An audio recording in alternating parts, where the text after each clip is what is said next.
Men for ages have feared the unknown. Within this world there hide such hideous monstrosities that crumble the sanity of mortal men. A sane mind is a very fragile thing, held together by thin strings of ignorance. In the shadows lie many ancient horrors waiting to unleash themselves into the dark of the night. I was a little boy when I first heard about it. The woods belonged to nature, the wild, and we were not to go too far into them. The woods were said to be inhabited by bears and other dangerous animals, but I do not think that was ever the true reason we never went into them.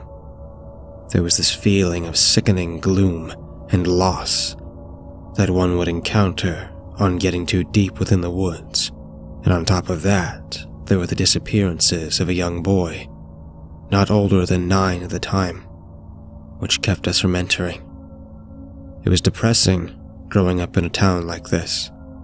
The color seemed to fade slowly every day, and everyone appeared to be pushing hard to get through every day. In the evening, I used to watch the sunset and hoped some color from the sky would enter my life as well. The most beautiful thing about this place was the sunset, but I grew out of watching it as I got older. I used to work as a bartender when I was in my 20s. My days as a teen were a little rough, even during times I really needed someone to talk to. My mother knew about this problem and she suggested that I get a part-time job at my uncle's bar. The man had not much to show in terms of appearance, but he had some charisma to him. He was the kind of person you would find being at the center of attention in parties, and almost everyone in town liked him.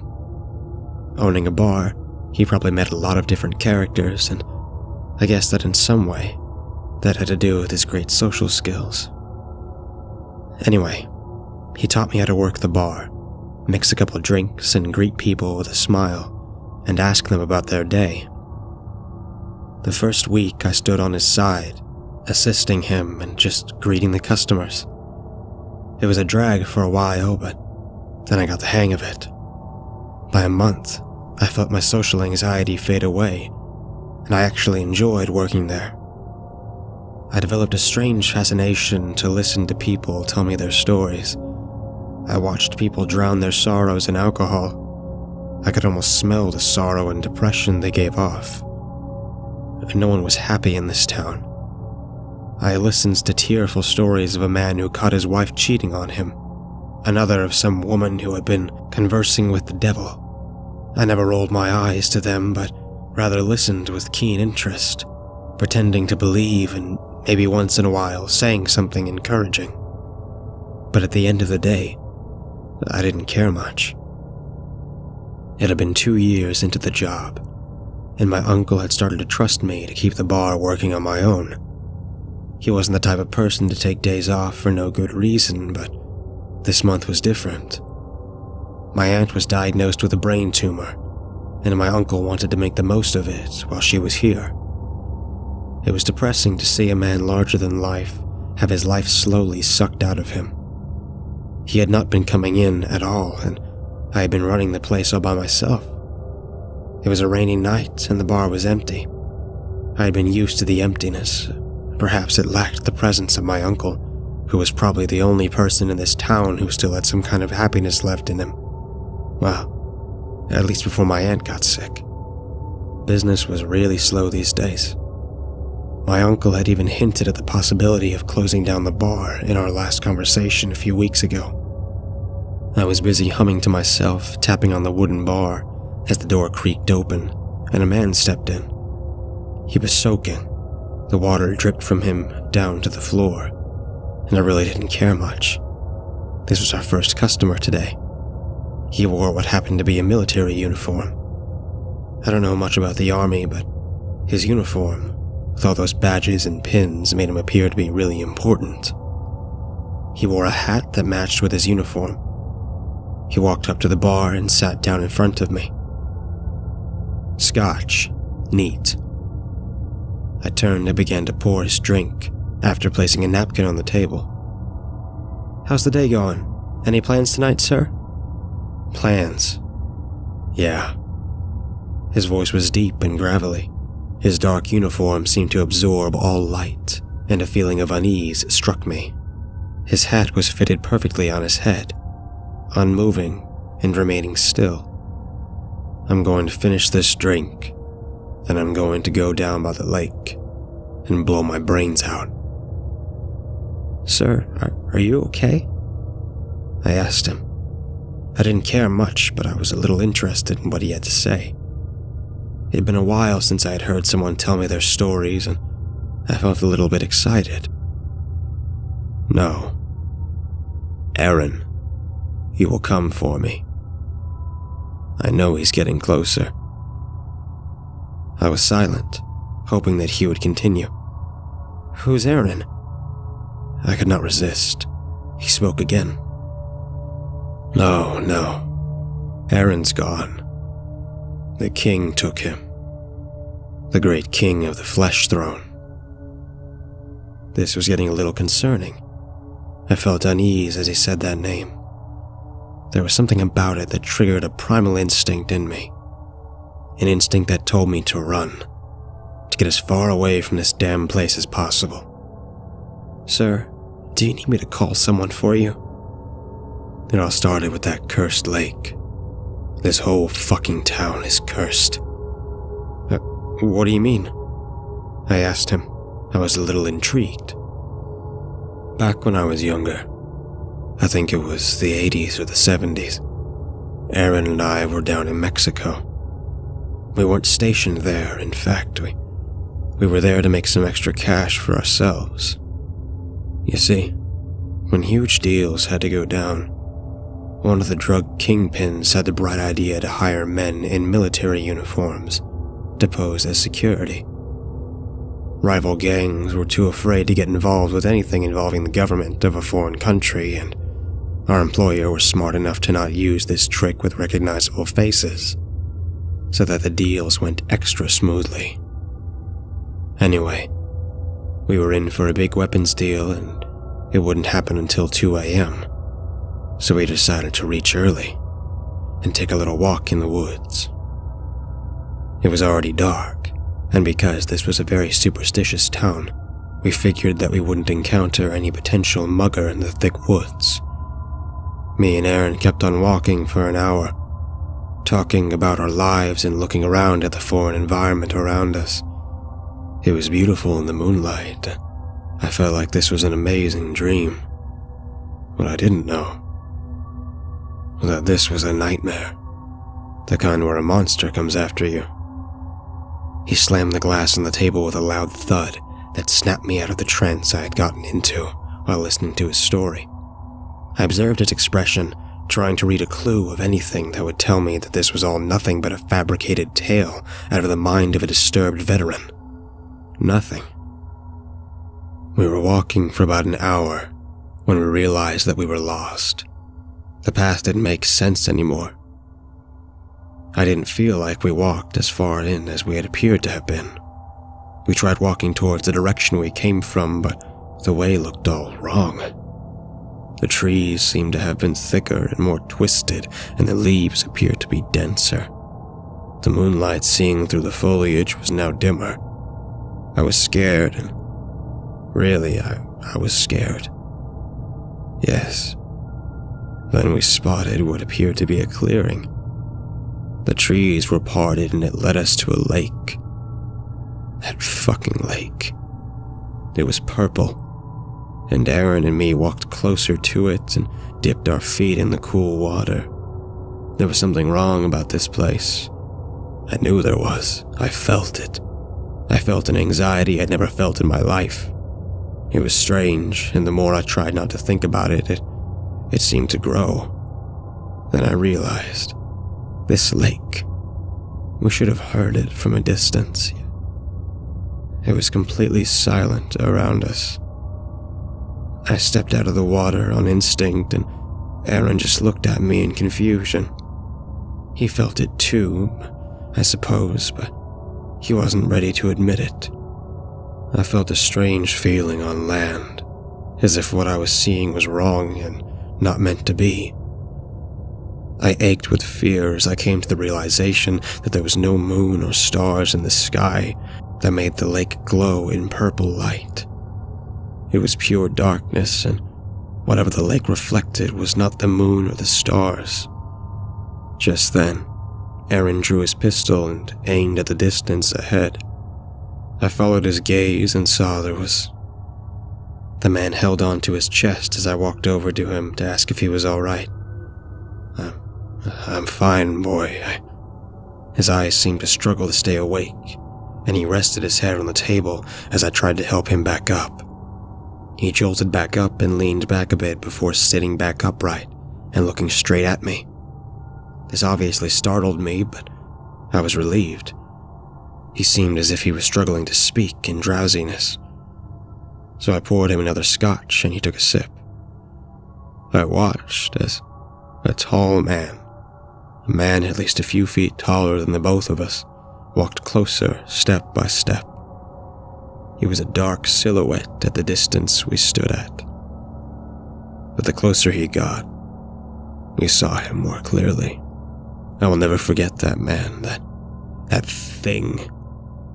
His skin was like the bark of a tree caught in forest fire.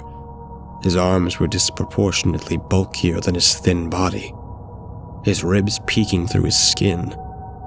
His eyes were like that of a snake, yellow. The man's breath was faster. I was nervous. I didn't want him to have a panic attack right now. It would be difficult for me to help. His head seemed caved in, like he had been bashed by a rock. He stopped an inch from Aaron and looked down at me. Aaron was nervous. I kept screaming at the man to fuck off or I would fire at him, but I don't think he could understand what I was saying. He then said something to Aaron in his deep whisper in a language I didn't recognize. He sniffled and coughed. I don't know what it was, but he appeared to rot in front of me right on the bar, as if he kept getting sicker the more he spoke. Aaron screamed and screamed as he began to convulse. The thing tackled Aaron and opened its jaws so wide, revealing its sharp needle-like teeth, or rather, fangs, as his large and thick tongue moved towards Aaron. I opened fire on the being, emptying my entire round on its head as it fell in the water. I didn't dare walk to Aaron. I was afraid. Then, Aaron stood up, appearing so calm, and he walked towards me. The man gritted his teeth. I made a mistake. A big mistake. I should have shot him down. I should have killed him. He sipped his drink. What came out of the water was not Aaron. I held him, supporting him and leading him opposite to where we came, walking endlessly, hoping to find a way out. I heard the roar of something, what I knew was that thing in the lake, and I knew that it was coming after us. I slowed down, realizing that the moonlight was now much more brighter and the trees appeared to be less dense, and I felt calmer. I checked on Aaron, but he was quiet. He didn't make a sound. I checked for his pulse, but I couldn't find it, no matter how hard I tried. I was distracted by the sound of men asking us something. There were lots of them. I shone my flashlight on them and was relieved to see them. The cartel members. They asked us where the hell we had been, and I told them that we were at the lake. I dare not tell them the truth. I knew when to keep my mouth shut. They just laughed and told us to lay off the drugs. I was confused, but I didn't say anything. I tried to get Aaron to talk to me, and they stood, talking amongst themselves. I placed my hand on his chest to feel his heartbeat. I was worried that he was in shock. There was nothing. Surely my own fear and adrenaline was making me confused. I tried talking to him, but he was dead silent. Then, without a warning, he opened fire, instantly killing one cartel member. They started to fire back at us, shooting Aaron in the head and killing him instantly. Now that I think of it, that's how it found it. The noise, the gunshots. I asked him what he meant. The thing, it followed us. It followed us out of whatever it was. The gunfire went on for a while. I hid behind a tree, tears streaming down my face. The fear and adrenaline was too much at this point. Then I heard a snap and a thump as one of the cartel members fell on the ground with a broken neck.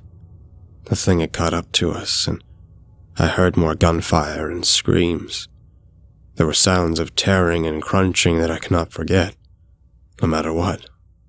I watched in horror as Aaron's corpse stood up and let out a horrific screech like the thing and turned to face me. He called me by my name. He whispered to me. Whispered about the horrible things to come. I knew this wasn't Aaron, so I shot him. He dropped dead. I ran as fast as I could, hearing the leaves crunching as Aaron stood up again. I ran and ran until I finally reached the road. I wanted to ask him something, but I didn't know if I should. I kept silently hoping that he would continue. I came here to this town, and whatever curse that land carried, it followed me, step by step. Every day I wake up in a different place. My dreams are plagued with memories of that night. It was bearable at first, but I know that they are getting closer. I know because the dreams are getting worse. We ventured to a place we shouldn't have, and I foolishly let an otherworldly being into our realm. The whispers are louder than ever. I haven't slept for days. I asked him, "What whispers?" "The great king. He who sits on the throne of flesh. He's here. He followed me here. After all, I brought him here. I unknowingly served as the herald of some dark force, and I brought him here. Things haven't always been like this in this town, you know." Every mention of that king made me want to vomit. It was disturbing. I felt the titanic weight of terror strike me down every time he said it. "I've told you my story, kid. Don't try to leave this town. They won't let you. Do yourself a favor and bite a bullet like me. Soon he will be speaking to you, too." I asked him as calmly as I could, "Will he now?" "Yes. He told me all about you, James. Everything." I was shocked. He knew my real name. I didn't know how. I was too shocked to ask him anything. In a way, he stood up and walked to the door. "I'm dead already." He raised his hat, revealing his exposed skull. It looked dry and decomposing. His head seemed like he had taken a shotgun bullet. "Good night, kid." He walked out of the bar into the rain. I feel down, feeling uneasy, yet it's been a week since. I never heard from him again. There was no mention of him. No one had been found dead near the lake. I was in strong denial that it ever happened. My aunt died 3 days back in the hospital. Her surgery was a failure, and yesterday was supposed to be her funeral. Except her body went missing.